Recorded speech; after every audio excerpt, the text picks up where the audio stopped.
Well, good morning, everyone. Last night we had our fourth announcement, the Vax-a-Million, $1 million winner, as well as the winner of the scholarship. Just to remind everyone that we're coming up to the last one, the fifth one next week. You still have time to get the shot. You still have time to register. We're at about 3.4 million, I think, people have registered and still have the opportunity to register, still have the opportunity to get the shot. So we'll go to Findlay. We'll start with Suzanne Ward of Findlay. Suzanne, good morning. How's the morning look after getting the news last night? Just still sinking in, Governor DeWine. I woke up and I wasn't really sure whether I had relived a dream or it was just surreal. So I called you a couple of times last night, and I think you were a little concerned about who that was. Is that right? You told me that last night. Yes, very cautious about answering the phone when I don't recognize a number. So I ignored two of your calls, and it wasn't until I got the text and Michael showed up at the front door that I realized what had happened. So Michael Murray knocked on your door, and I think he handed you a phone. And so how was that a surprise at that point, or did you kind of figured out what it was at that point? It was, I saw him and I thought, well, somebody's on the scam call, and now who's at our front door, maybe, soliciting something. So yes, then he handed the phone and said, I'm from Governor DeWine's office. I'm like, oh my goodness. Yes. It still was a blessing. Yeah. So you're a professor at Findlay? Yeah. Teach in business, is that right? I do. I teach some marketing classes, some operations, and then an occasional leadership class. Yes. Well, that's great. How long have you been doing that? I've been there since 2004, and I can honestly say I love my work and I love the students. It's wonderful being in higher education. Well, that is absolutely great. Any thoughts about the traditional question? What are you going to do with the money? Anybody? You thought about that at all? A little bit. I think it's going to take going to an accountant and probably a financial planner and some other things. Family, some grandkids will have their college fund paid for, and just looking at some things that we have a real passion for in the community as well to help. Well, that's great. I'm sure the parents of the upcoming college kids were probably almost as pleased as you were last night. So yes. Had to be excited about that. Well, we'll come back to you. The news media will have some questions, I suspect. Okay. And so let's go to Sean down in Cincinnati area. Sean, you're there with your mom, Lena. Ah, yes. Yeah. Yes. Good morning, everyone.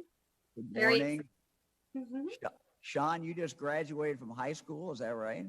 Yep, that is right. Just graduated about a month ago. And where did you go? Where did you graduate? I went to Corning High School. And you're a baseball player, I see. And yeah, I'm a baseball and hockey player. And what are you on, a traveling team this summer, or what do you? Yeah, we're a travel team. We're going all over the states, everywhere, and I have a couple games here next week, and it's excited to go. Great. So what position do you play? I play second, short, and outfield. And you told me you also, in the past, have played hockey, ice hockey. Is that right? Yeah. I would usually play forward.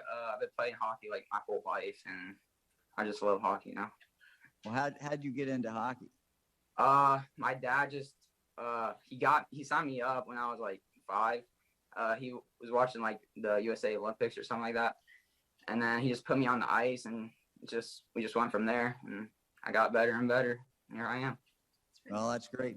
That is great. So you and I talked a little bit last night with my wife Fran. You thinking about college? Haven't made any decisions yet? Kind of where are you on that? I haven't made any decisions yet. I'm uncommitted. I'm glad I am. I'm definitely gonna look at some good schools now that I have this opportunity, and I'm excited to see what I'll come up with. Well, that's good luck on that. My wife Fran and I and our kids have been through that a number of times. She and I have been through it a number of times with our 8 kids and grandkids who've also been going to college. So it's quite an experience, and a lot of great schools in Ohio. So good luck on your search. So how did you find out last night? Who told you? I actually got done with baseball, and then my dad actually gave me a call, and I thought it might have been a prank, so this did not feel real. And he's like, Governor DeWine called us and everything, and then I called my mom, and she was like all jumping and crying and everything, and so I pulled in to the parking lot, and then I gave you a call, and it just felt real now. So Lena, what did you think? I have no words. I'm just so thankful. It's a blessing to have this opportunity for my son. I was praying for that and just came true. Well, when you and I and Fran talked last night, I think you were more excited than anyone. Yes, absolutely. Yes. I've been waiting for this day. So that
encourage nursing homes to allow for as much visitation as possible. And I'll talk about this in just a little bit more detail. Starting tomorrow, the state regulations describing how visits at nursing homes and assisted living should occur will be removed. For example, visits you will no longer need to schedule visits. Will no longer be a state requirement. Nor will there be a state requirement that you can only have 2 visitors at a time. So we've had few regulations left in regard to visitation in nursing homes. We're basically taking those off. Ohio nursing homes will, of course, need to continue to follow federal guidelines from the CMS. And both nursing homes and assisted living facilities will need to follow CDC guidance. So they'll continue to do that. The only thing that will remain, and I'll get into the one thing that's remaining. But so again, I think there's been a lot of confusion. We've gotten calls. People said we can only visit twice a week. That's not a regulation that we put on. Those nursing homes are making that decision. So we're making it very, very clear that beginning tomorrow, if the nursing home where your loved one is has regulations, that is up to that nursing home. That is not something that we are imposing on that nursing home. They'll have to follow whatever federal guidance is. If they're a nursing home, assisted living, they'll have to follow CDC guidance. But as far as what the state is doing, we are encouraging, unless there's an outbreak, we're certainly encouraging visitation. We're encouraging people to have the opportunity to go visit their loved ones. The only thing that will remain is the testing of employees. So we will continue the testing of employees twice a week, but that is only employees who are not vaccinated. If you're an employee in a nursing home and you are vaccinated, the state is not requiring any testing. But if you are not vaccinated in a nursing home and work there, you will continue to have to be tested twice a week. We're doing that because of the unique nature of the nursing home and assisted living. These are congregate care settings. These are people who many times are medically compromised. And we are still seeing new cases in nursing homes. The numbers are dramatically down. We've been able to take them down. We're providing free the testing. We're putting the vaccine in the nursing homes for new people who are arriving. So we're doing absolutely everything we can to keep these numbers down. We're still seeing 80 or so new cases a week in these nursing homes. And by and large, this is being brought in by unvaccinated staff. So that is the challenge. And so we'll continue, for the time being at least, continue to require the vaccination of the not require vaccination, misstated that. We will require the testing of those employees who are not vaccinated. If you're vaccinated, you will not be required to test. Ohio Department of Aging will be hosting a series of webinars starting tomorrow morning to ensure facilities across the state have access to all the information and resources necessary for safe and healthy operations. More information about these webinars can be found on the department's website at aging.ohio.gov. That's aging.ohio.gov. We have sad news from the Ohio Department of Rehabilitation and Corrections. They're mourning the loss of one of their colleagues who has died of COVID. Correction Officer Christopher Jones, who worked at Northeast Ohio Correctional Center in Youngstown, died last Thursday after being diagnosed with COVID-19. He had worked for the prison system for around 2.5 years. ODRC director tells me that he was an avid sports fan, coached youth football for the Austintown Little Colts. His coaching career spanned at least 20 years. His mentoring impacted so many young people. So we mourn his loss. Our prayers go out to the members of his family. Finally, a little bit on data. Eric, if you can put that up on the screen, we've been seeing increasing numbers of people being vaccinated, but obviously we still have a ways to go. So just to share the numbers that are now on the screen, to give you a snapshot, and we'll try to do this once a week so everyone can see it. If you look at the total population of the state of Ohio, total population, we are at 46, almost 47% of that group that is now vaccinated. Now, we know that some people are not even eligible to be vaccinated. If you go down and look at 12 and older, it's 54, almost 55%. And if you look at 18 and older, our data shows 57.6%. So the bottom number is what the Biden administration, the federal government is aiming for 70%. They generally are using 18 years of age and older.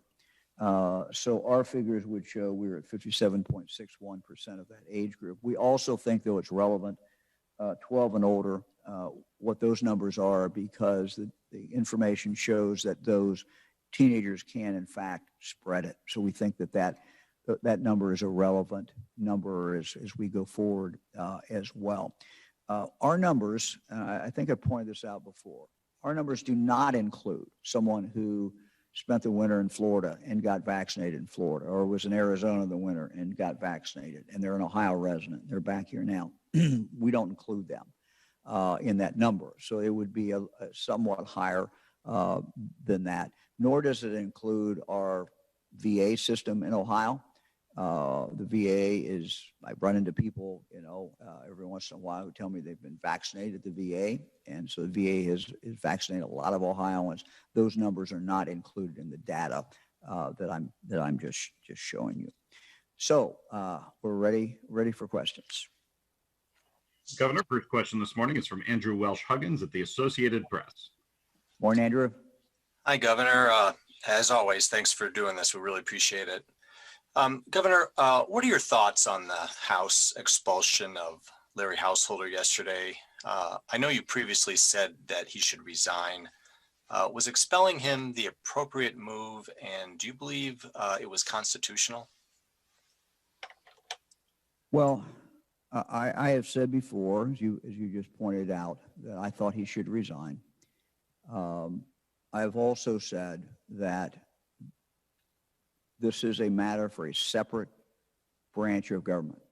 Historically, Senate, historically the House, judges its own members and makes those decisions as a separate branch of government. So I respect the decision, but I'm not going to comment beyond that. I've already expressed what I felt. I felt he should have resigned, but this is a decision that was made by the House, and we should respect that decision. Next question is from Dan DeRose at WOIO in Cleveland. Good morning, sir. Morning, Dan. We're a little upset. Northeast Ohio didn't get a winner this week. First time. I'm not sure if you can fix that, but more on the vaccine numbers. Surely your office has been contacted or had conversations with the White House. President Biden has put a very full court press on that 70%. With the number you just gave us, 57% is nowhere close, and there's no way we're going to get to 70% by the 4th of July. Can you explain any conversations with the White House? Have they said what's going on? Have they offered any solutions? Well, I think that, as far as what the White House is doing, most of that, maybe all of it is public. So, Dan, I don't know that I can add anything to what you've already seen the White House is saying. We share the goal. We all want to see more people vaccinated. So, we all are on the same team in regard to the sense of we need to get more people vaccinated. I would just again point out that, we continue to see people die every day in Ohio. And I think that, there's a feeling, and Fran and I are traveling around the state quite a bit now, And it's very, very understandable. Everyone is happy summer's here. They're happy that the vaccination is here and we're going about and living our lives. But there are really two groups of Ohioans. One of those who are vaccinated and they are very safe. The other is Ohioans who are not vaccinated. And those who are not vaccinated still are running a significant risk. Our numbers are down. They continue to trend down, but we still have the virus in Ohio. And, you know, we're losing. I looked at some numbers today, and the deaths come in late, very late sometimes. I mean, what we reported this week, I think some of those deaths were months ago. And we can't control that. This has what to do with, you know, what coroners are doing and how it's reported. So what I've asked our team to do is to drill down and kind of tell us how many people we're losing now. And, you know, I looked at some preliminary figures, and these are not final figures, and we're going to give you better data next week. But, you know, my quick look at this morning would indicate we're losing 10 people a day still. So, you know, roughly. And so, again, the reporting comes in late. We're doing better than we were. We're losing fewer people. We got fewer people in the hospital. All the things are good, but we still are losing people every day. The virus is still out there. And then when we talk about the variants that, you know, coming into Ohio that are more contagious, this is a concern.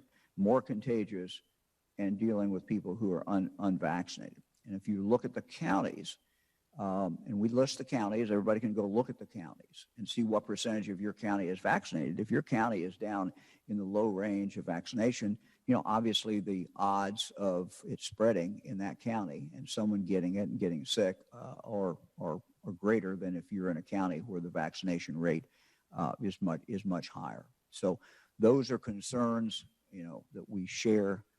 We're going to continue to work to get people vaccinated, make it available to people.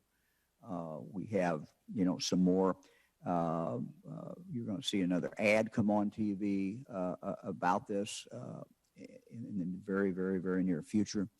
And, you know, we're going to continue to do everything we can to make sure that the vaccination is available to people in communities. There's been a great effort by our hospitals, great effort by our health departments who are really, really reaching out, and in some cases literally knocking on doors to do that job and make that available. So this game is not over.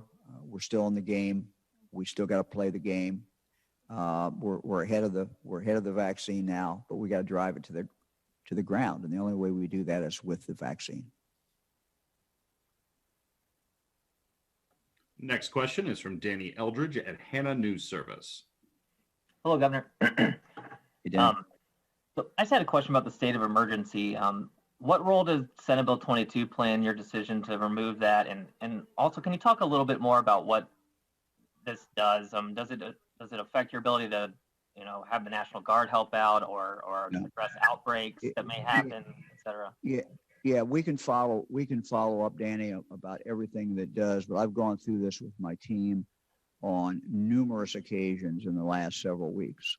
And we've come to the conclusion that it really does not impact what we are able to do at this point in the pandemic, based on what we have to do at this point in the pandemic.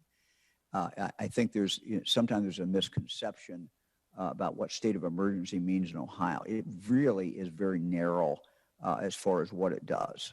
And from a practical point of view of what we were doing daily early on in the pandemic, mid-time in the pandemic, procurement, purchasing, you know, waiving those rules so that we could get stuff in here now, whether it was PPE or whatever it was, that was really significant. But now we're at a very different stage of the pandemic. And so I think what most people focused on was the mask orders. We've already dealt with that. We've dealt with most other things. This is kind of the last thing to be dealt with. And, you know, look, you ask about the date that the legislature has set and what they did with their legislation. As I've said before, I kind of take the world as I find it and deal with it. And, it is a fact, but it's also frankly time. We could not find a really significant reason to continue to do this. And so, we want to announce that tomorrow. I think the visitation at nursing homes is something that will impact people's lives more. And again, I would just say that unless a nursing home has a reason, to be really restricting visitation, and it's up to the nursing home, but, we know that people need to be visited. They need to see friends. They need to see family. And it's time. And, we've allowed visitation for a long time. We've mandated visitation, in fact, for a while. We've said, how many people could do it at a time. We said it had to be a reservation be made. We're removing those. And so it's just to that nursing home right now. And that's just between the patient and the nursing home, and it's between the family and the nursing home at this point. Next question is from Jesse Bulmert at the Cincinnati Enquirer. Hey, Jesse. Hello. I had another question about the state of emergency. How will this affect the extra food assistance that was provided to Ohioans? We have $145 in emergency allotments in June. Jesse, you're breaking up. I got to the point of how well it will affect, and I can't get the rest of it. So if you could repeat it or. Yeah, I guess my question was about the emergency food assistance that was provided to Ohioans during the state of emergency. I don't know. Dan, can you repeat it if you're hearing it? Yeah, she's asking about any emergency assistance that was related to the state of emergency and if that will be affected by this. We do not believe it will be, based upon our discussions with the federal government. So we've gone through those. Happy to go through them. Our team offline can with you, but that's a very good question. We looked at that. We wanted to make sure that taking off this emergency did not impact that, and our team is convinced it does not. Next question is from Talia Naquin at WJW in Cleveland. Governor, I wanted to ask about the numbers. Since the Vax-a-Million was announced, it looks like about 489,000 people have been vaccinated. Did you have a goal for, aside from getting the most people vaccinated, did you have a goal? Does that exceed what you were hoping for when you announced it? Yeah, I did not have a number in mind. We know that every person that gets vaccinated, it saves lives and it makes it easier for us to get back to normal. So we know all the reasons why we needed vaccination. I felt that this $1 million, the Vax-a-Million plus the scholarship would incentivize people to get vaccinated. I thought it would also speed it up, that some people who ultimately might have got vaccinated or would have gotten vaccinated would do it earlier. The first 2 weeks were phenomenal.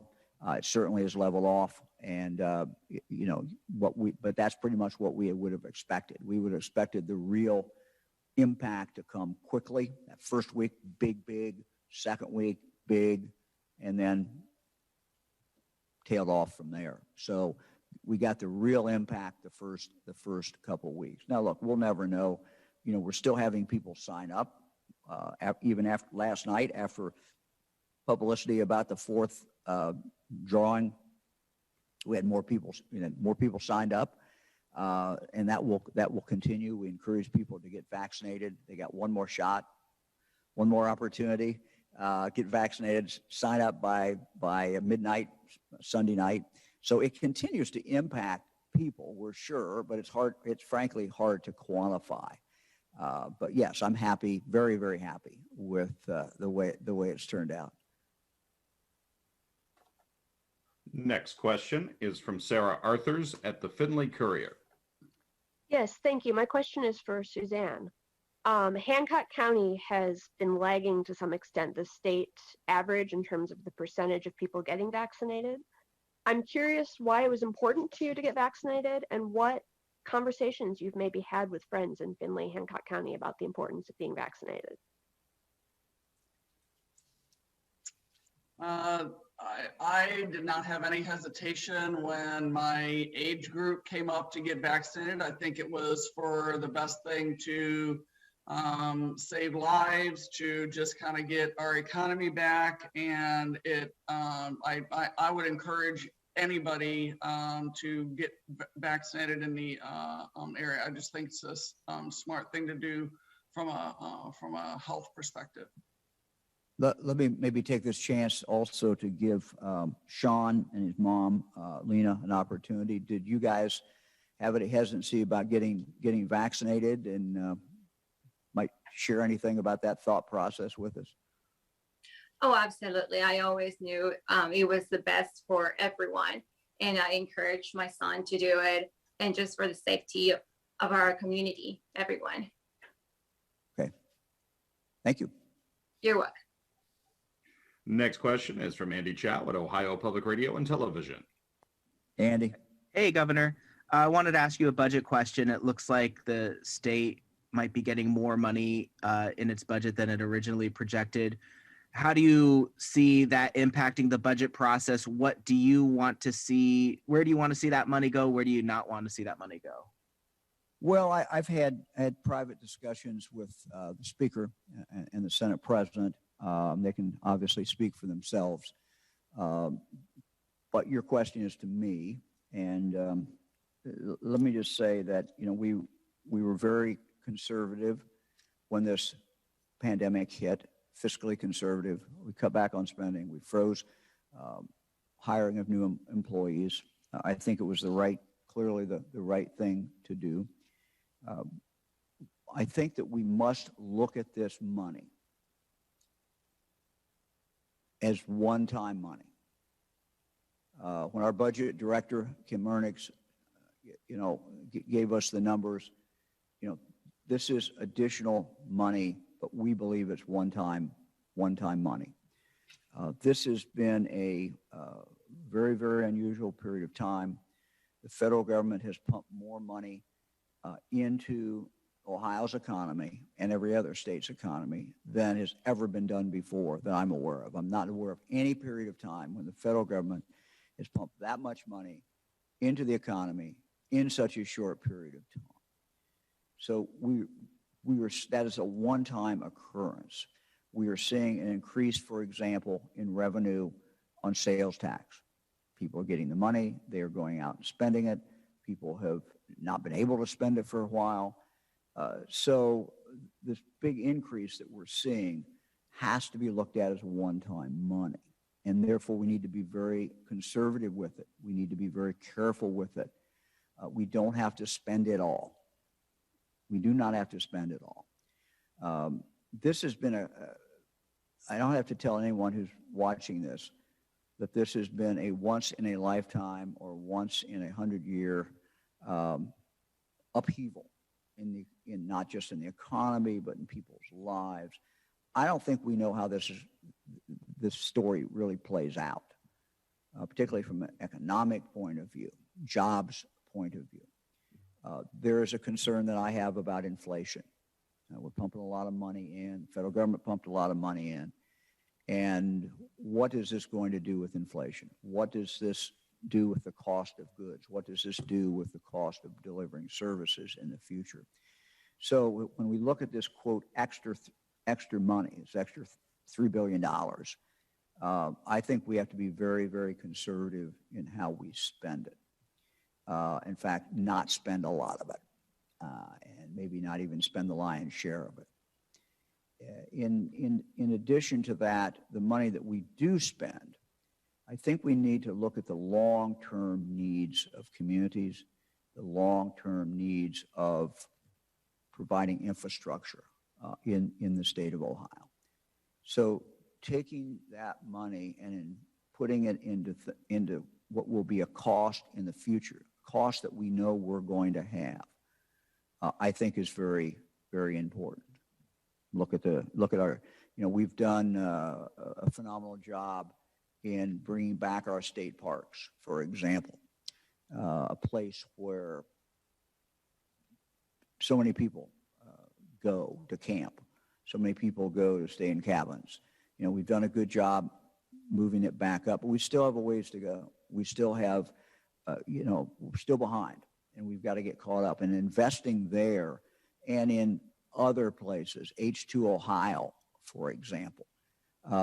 These are all possibilities of where we know we're going to need to spend money in the future. And if we could spend some of that money now, when we have, inflation's lower, and it really is an investment. So I believe in taking this, quote, extra money, which is one-time money and must be looked at as one-time money, and investing it, either hold on to it, kind of bank it, so to speak, or putting into things that we know we're going to have to spend money on in the future, getting it maybe at a lower cost today, and building our infrastructure back up. It goes really to the quality of life.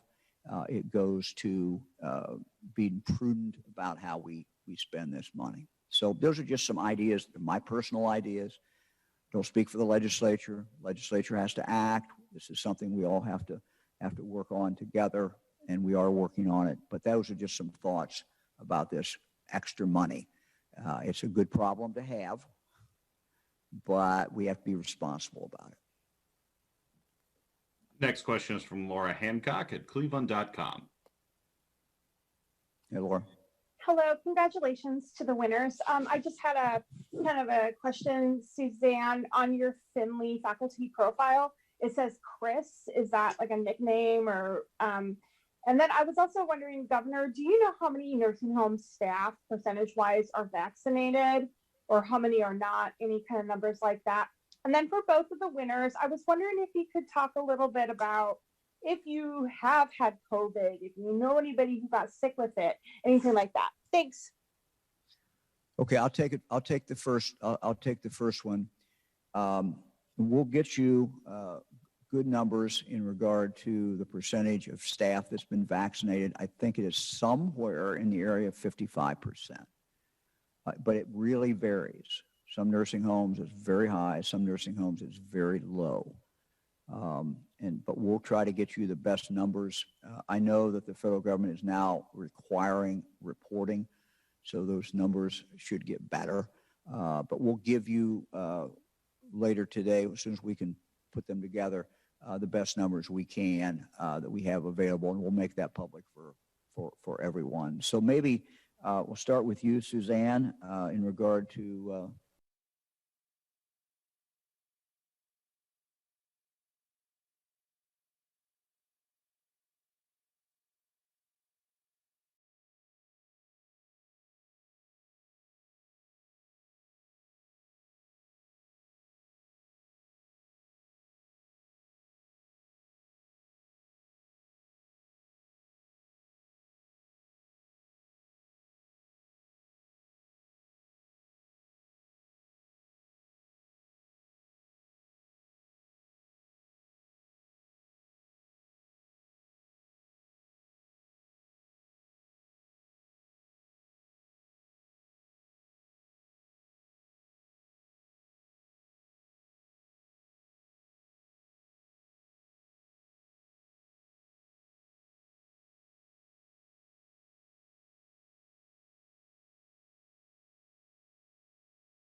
long-term goals in regard to how we're going to work with young people going back to school. We also, next week, will report to you in regard to exactly what we're doing with summer school, what we're doing in regard to boys club, girls clubs, basically the summer plan that's now already being carried out as far as vaccinations. So we will have more to talk about in the future. We think we'll get through the Vax-a-Million, complete that next week, and then after that, at some point, we'll announce some different things that we will be doing. The main point, I guess, is that we're not done. We have to continue to work very, very hard because what our school year is going to look like beginning in August, what our winter is going to look like will be determined by a great extent by how many people are vaccinated. So we've done well. I showed the numbers up here, but we have a ways to go, and we're not done yet. Thank you. Thank you. Next question is from Luis Gill at Ohio Latino TV. Good morning, Governor. Morning. Morning. Thank you for having this. And congratulations to Raven. That's the question I had, so she had a great question. Governor, my question is, do you have any idea or any statistics of once this coronavirus is, behind us and, dependence on the time, I know we're talking years, but do you have an idea once it's leveled off, will it be treated like a regular illness? It will be with us, for the rest of our life. The 100 years ago, it lasted a few years, but then, people forgot about it until right now that this is occurring again in a different faction. I'm not the medical expert. Dr. Vanderhoff is not on here. So that might be something that we can have Dr. Vanderhoff address with you in the next several days. The one thing that we've learned about this virus is it's tricky and it's hard to predict. And just when we think we've maybe have got it figured out and it's predictable, then we find out it's not. So I think it's, we have to simply be cautious. We have to get as many people vaccinated as we can. We know the variant is out there. Different variants are out there. We know these variants are more contagious than we have seen in the past. So, this will continue to evolve. I don't think anyone can predict where we will be in the fall, where we'll be in the winter. I'm optimistic, but no one really knows. What I think we do know, and I'm trying to stick with what I know, and that is the more people we get vaccinated, the better shot that we have, opportunity that we have moving forward. Next question is from Molly Kowick at WHIO in Dayton.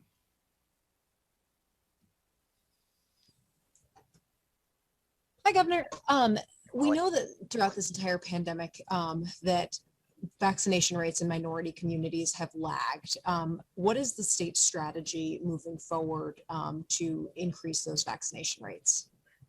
Yeah, it's been a high priority for the state. It's been a high priority for the 113 local health departments. It's been a high priority for everyone, our hospitals, our physicians' offices. So, we continue to work in this area on two different levels. One is availability. We never can do enough. We never can do enough to make the vaccine available, easily accessible to people. And so we continue to work on that. We also have an ad coming out that is aimed at the general population, but it is also aimed at our African American people of color population as well. So we continue to work on these levels.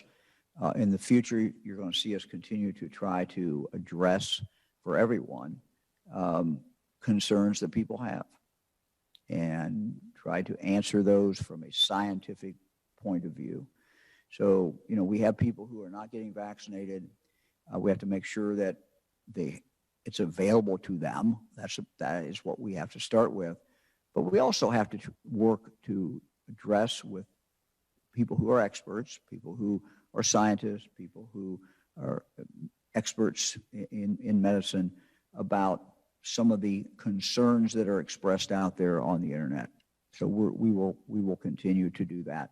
And next week, when we talk about where we're going during the summer, what we're doing already in the summer, where we kind of preview of what we're looking forward to do in the fall, we will specifically also talk about what we're doing in regard to people of color to make sure that, we can do everything that we can to get those numbers up as well. Governor, next question is the last question for today, and it belongs to Jess Harden of MahoneyMatters.com. Hi, Governor. Thanks for taking our questions today. So I have another budget question. The bill includes language that provides a process for the 3 school districts under state takeover academic distress commissions to regain local control. And I was wondering, what your thoughts are about the process outlined in that bill, and if you support that provision. Yeah, I know that there is that in there, but I have not looked at the language, nor have we analyzed the language. I'll restate my basic principles without commenting on that language, because as I said, I've not looked at it.